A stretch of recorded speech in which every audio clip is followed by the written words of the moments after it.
मेरे पास जो है इंफॉर्मेशन दोनों तरफ से है।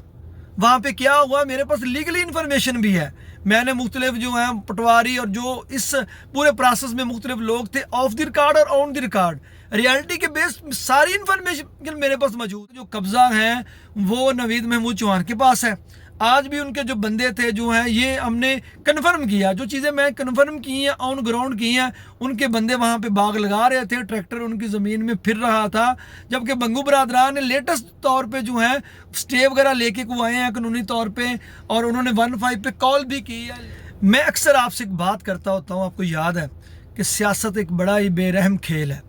इसमें जो आज की सफ़बंदियाँ हैं, जिसमें बहुत सारे आपके दोस्त हैं, वो कल को आपके मुखालफिन बन जाते हैं, जिनके साथ आप बड़ी राजो न्याज की बातें करते हैं, अगले ही लम्हे वो आपके ख़िलाफ़ और सियासी तौर पे मुखालफिन बन जाते हैं। ऐसी ही सूरत आलम में देखने को मिल रही है हमारे हल्के के अंदर। ख़ास तौर पे दो बड़ी कद्दावर शख्सियात हैं, राना तनवीर साहब, जो कि अपने पूरे पॉलिटिकल टर्न्योर में जो है वो चौथा इलेक्शन उन्होंने यहाँ से जो है चौथा इलेक्शन वो जीत चुके हैं, और मुसलसल वो पिछले 10-15 साल से वफाकी वज़ीर हैं और बड़ी तगड़ी सियासी शख्सियत है। दूसरी तरफ हाजी इफ्तिखार में बंगू साहब है,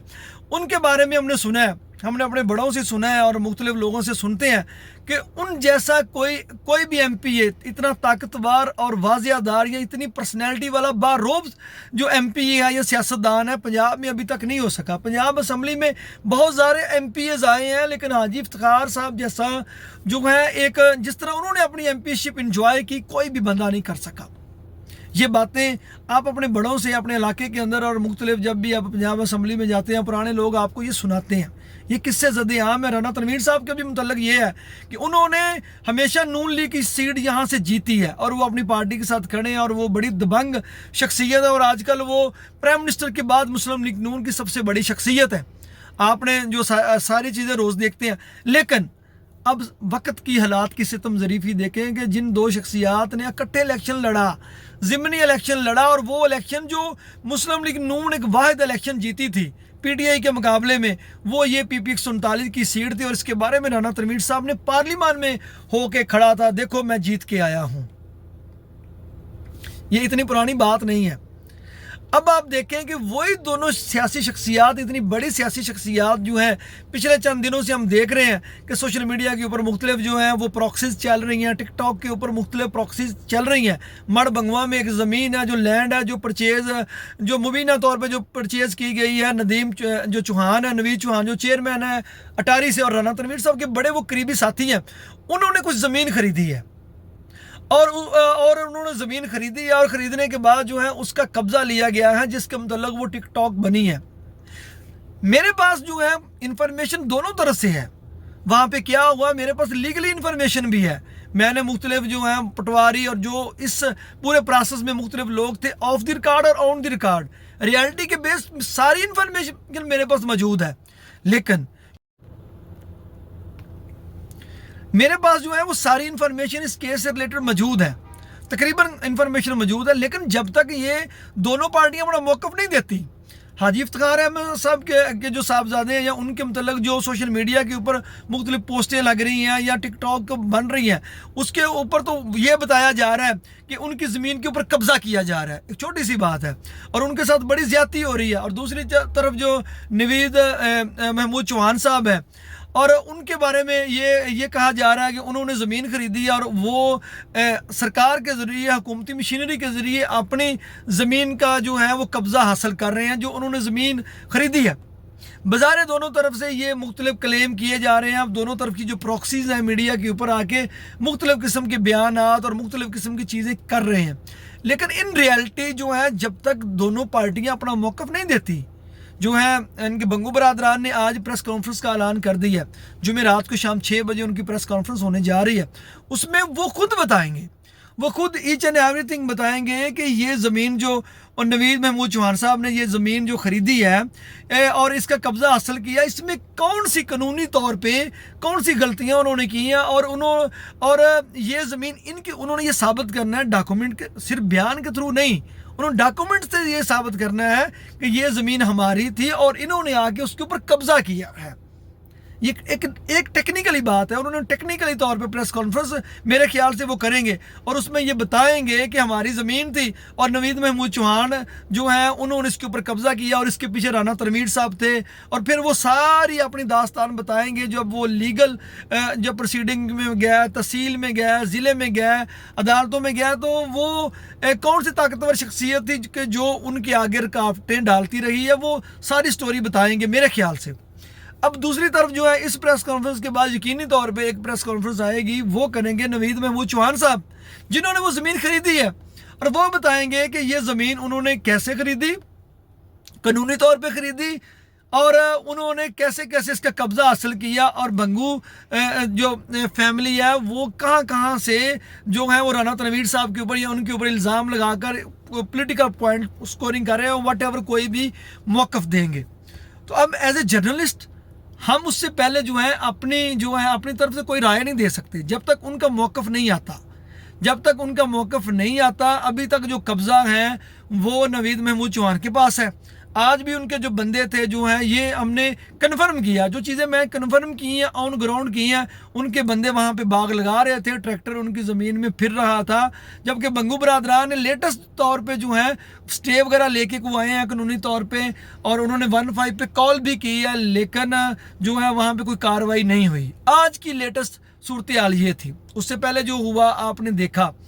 तो ये मजमूई तौर पे जो सूरत हाल है दोनों ग्रुपों की जो है उस ज़मीन के हवाले से जो आपके सामने है, और उसके मतलब जो है एक पहला कदम जो है वो, क्योंकि ये एक एलिमेंट है, एक सेंटर, एक जो है एक बयानिया सोशल मीडिया के ऊपर बनाया जा रहा है, या आम लोग ये चीज़ फील कर रहे हैं कि इसमें बंगू बरादरान के साथ ज़्यादती हुई है। ज़्यादती कैसे हुई है ये सिर्फ बंगू बरादरान बताएंगे, उसके बाद हम अपना तज़िया देंगे, और टेक्निकली जो चीज़ें हैं अगर कुछ रह गई तो उनको हम उठाएंगे, सवालात करेंगे, हाईलाइट करेंगे, मुख्तलिफ तरीक़ों से ये चीज़ें चलाएँगे और आपके सामने चलाएँगे, और हमारे तमाम सोशल मीडिया प्लेटफॉर्म जो है इसके ऊपर ये इस पूरी प्रेस कॉन्फ्रेंस को लाइव दिखाएगा। उसके बाद जो है नवीद महमूद चौहान साहब जो है वो प्रेस कॉन्फ्रेंस करेंगे, और उसमें वो सारी जो है वो उसमें वो साबित करेंगे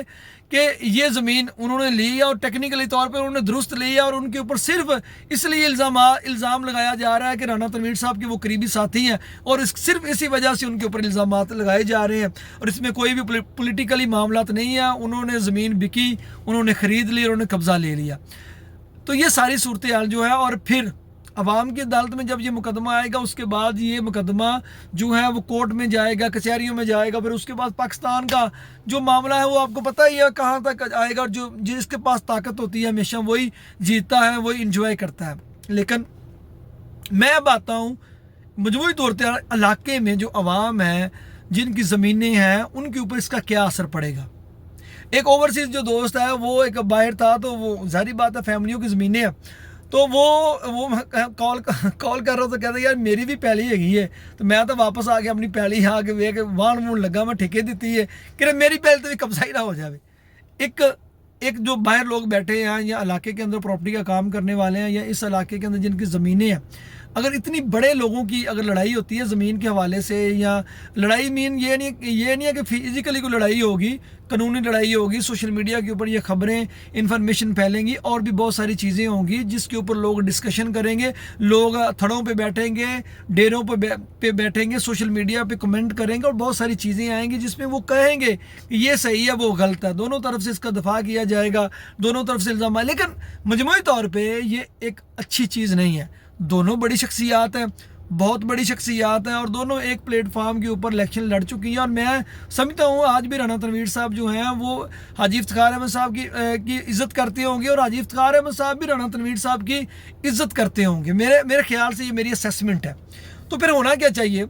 जिस तरह आम लोगों के मसाइल होते हैं उनको हल किया जाता है, ये प्रेस कॉन्फ्रेंसेस मेरे ख्याल से ना की जाएँ। मेरे ख्याल से ये ऑन ग्राउंड पे इस इलाके के जो बड़े हैं, या इस इलाके के जो लोग न्यूट्रल लोग हैं, या इनके हमदर्द हैं दोनों पार्टियों के, और वो उनके आपस में अच्छे तल्लुकात हैं, इस चीज़ के ऊपर जो है वो कानून के मुताबिक जिस तरह वंड होती है, जिस तरह ज़मीनें खरीदी जाती हैं, तकसीम होती है, उस तरीके से ये मामला हल करके दोनों पार्टियों को अवाम के अंदर जो है जाके जो एक माहौल क्रिएट होगा, उसका बराह रास्त जो है एक तमाशा लगेगा, और ये चीज़ें फिर दूर तक जाएंगी, और फिर ये चलती ही जाएंगी, ख़त्म नहीं होंगी। बहरहाल मेरी ये सोच है,